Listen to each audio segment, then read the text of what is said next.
Have you ever wondered what Albert Einstein was really like as a kid? Forget the image of the wise old professor with wild hair for a moment. Let's rewind the clock and meet the young Albert, a kid who was far from ordinary, and maybe not in the way you'd expect. Welcome to Walter Isaacson's incredible biographies, Einstein, His Life and Universe. We're now diving into his early years, a period filled with rebellion, curiosity, and the first sparks of genius that would eventually change the world. So, picture this.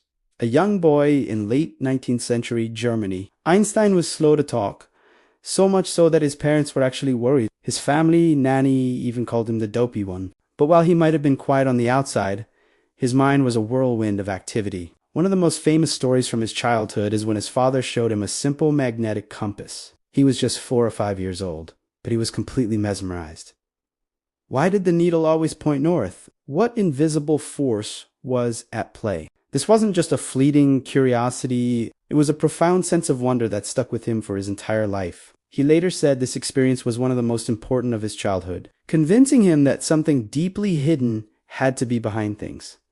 Now, let's talk about school. You've probably heard the myth that Einstein failed math. Well, that's not true at all. He was actually brilliant at math and physics from a very young age. What he did fail at was being a good student in the traditional sense. The German school system at the time was rigid, militaristic, and based on rote memorization. It was all about discipline and obeying authority without question. And young Albert, he hated it. He despised the mindless drills and the teachers who treated students like soldiers. He was a natural nonconformist, a rebel who questioned everything. This rebellious spirit wasn't just for show. It was fundamental to his way of thinking. He believed that true learning came from curiosity and free thought, not from being forced to memorize facts. Isaacson paints a vivid picture of a young man who was seen as lazy and insolent by his teachers simply because he refused to play their game. He preferred to learn on his own, devouring books on science, math, and philosophy. He was teaching himself calculus at the age of 12. He wasn't a poor student. He was just a student of a different kind, one who was learning on his own terms. This clash with authority came to a head when he decided to leave his school in Munich at just 15 years old. He managed to get a doctor's note saying he was suffering from nervous exhaustion, and he used it to escape the rigid German system and join his family in Italy. Imagine the freedom he must have felt. In Italy, he roamed the country, visited museums, and let his mind wander. This period of intellectual freedom was crucial. It allowed him to think deeply about the questions that truly fascinated him without the pressure of a strict curriculum. But he couldn't wander forever. To get into the prestigious Zurich Polytechnic, he had to take an entrance exam. And guess what? He failed. Not because of math or physics.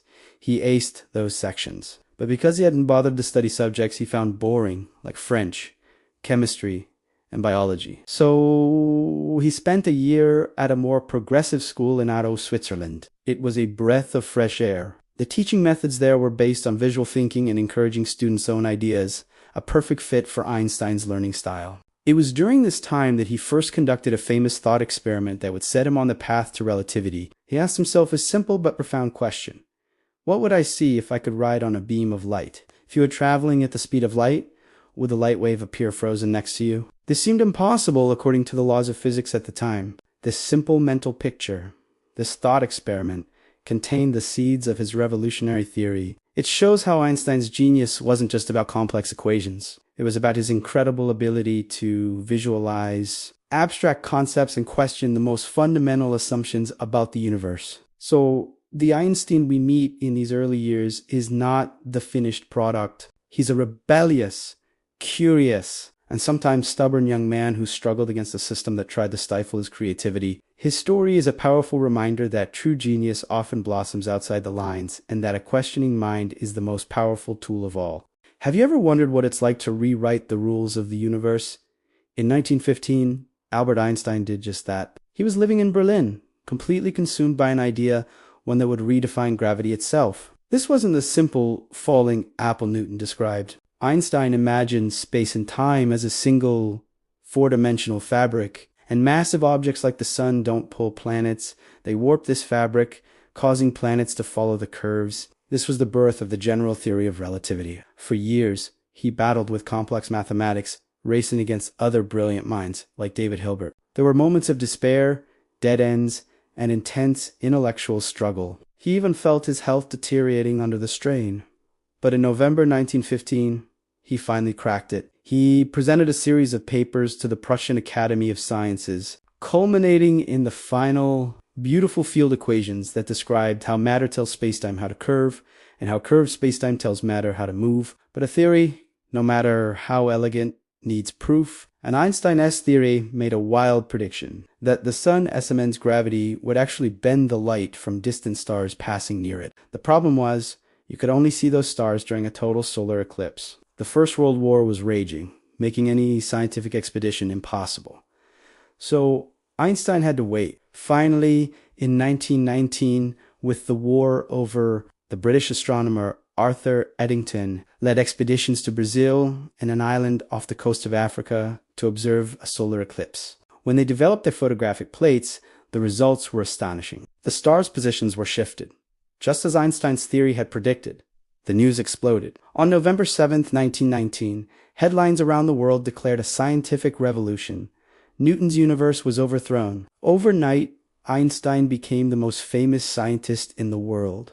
And yes, he was an icon, a symbol of pure genius. His wild hair and gentle eyes became instantly recognizable. He was no longer just a physicist. He was a global celebrity, mobbed by crowds wherever he went. People who did not understand his theories were still captivated by the man who had supposedly talked to the cosmos. This newfound fame had a profound effect on him. It thrust him onto the world stage and gave him a powerful voice. He began to use it, speaking out not just on science, but on politics and social issues. As a Jewish man living in a Germany where anti-Semitism was rising, he became a vocal supporter of Zionism, advocating for a Jewish homeland. He saw it not just as a political necessity, but as a cultural and spiritual center for the Jewish people. His travels took him across the globe, from America to Japan. He wasn't just giving scientific lectures. He was on a fundraising mission for the Hebrew University in Jerusalem. He met with presidents and emperors, but he always remained a bit of a rebel, uncomfortable with formality and authority. He saw nationalism and militarism as diseases of humanity and became a committed pacifist, believing that war was a barbaric relic of the past. But as the 1920s gave way to the 1930s, the world was becoming a darker place. The rise of the Nazi Party in Germany made his position there increasingly dangerous. His theories were denounced as Jewish physics, and his life was threatened. The pacifist who hated conflict was forced to confront the reality of pure evil. He realized that against a force like Nazism, pacifism was not enough. In 1933, as Hitler came to power, Einstein was visiting the United States. He knew he could never go back. He renounced his German citizenship and accepted a position at the New Institute for Advanced Study in Princeton, New Jersey, becoming a refugee from the country of his birth. This second act of Einstein's life shows us a man grappling not just with the cosmos, but with the chaos of human society. He went from a solitary thinker to a global icon, a pacifist who had to face the necessity of war, and a genius who used his fame to fight for what he believed in. His journey was far from over, and the world was about to need his conscience as much as it had needed his mind. Now, we dive into the later, more complex chapters of his life. After the stunning success of general relativity, Einstein became the world's first scientific superstar. He traveled the globe, mobbed by crowds wherever he went, but this fame came with a heavy price. As a prominent Jewish intellectual in Germany, he became a target for rising anti-Semitic and nationalist movements. The political climate grew increasingly hostile, and the very theories that made him famous were attacked as Jewish physics. Forced to flee Germany when the Nazis came to power, Einstein found a new home in the United States, at the Institute for Advanced Study in Princeton, New Jersey. This marked a new phase in his life and work, while the world of physics was buzzing with the new, strange, and probabilistic world of quantum mechanics. A theory he himself helped to create. Einstein grew deeply uncomfortable with it. His famous declaration, "God does not play dice with the universe," captured his lifelong belief in a deterministic, orderly universe. This philosophical opposition set him apart from the mainstream physics community. For the last 3 decades of his life, Einstein embarked on a lonely quest for a unified field theory, a single, elegant set of equations that would unite the forces of gravity and electromagnetism. He dreamed of a theory of everything that would reveal the ultimate secrets of the cosmos. Sadly, This was a quest he would not complete in his lifetime. While younger physicists were making groundbreaking discoveries using quantum mechanics, Einstein worked in relative isolation, filling notebook after notebook with equations that ultimately led to dead ends. It is a poignant image. The man who had overturned centuries of physics was now seen by some as a brilliant relic of a bygone era, but Einstein's influence extended far beyond the laboratory. Horrified by the rise of fascism, he made a decision that would haunt him for the rest of his life. In 1939,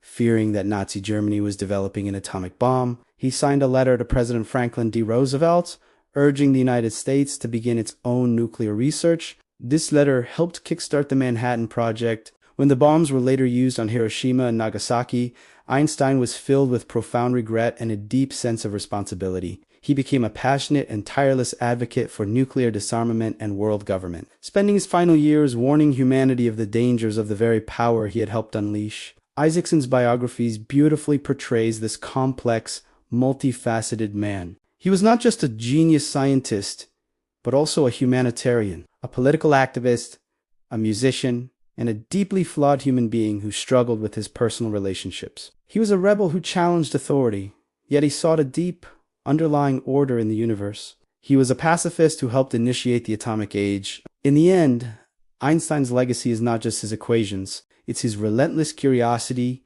his courage to question everything, and his profound sense of wonder. He taught us to look at the universe with fresh eyes and to never stop asking why. Even his failures, like the search for a unified theory, continue to inspire physicists today. Walter Isaacson's book gives us an intimate portrait of the man behind the icon, reminding us that even the greatest minds are, in the end, wonderfully, beautifully, and inspiringly human. Thank you so much for joining me on this exploration of Einstein's life. If you enjoyed this series, please hit that like button, subscribe for more deep dives, and let me know in the comments what great mind we should cover next. See you in the next video.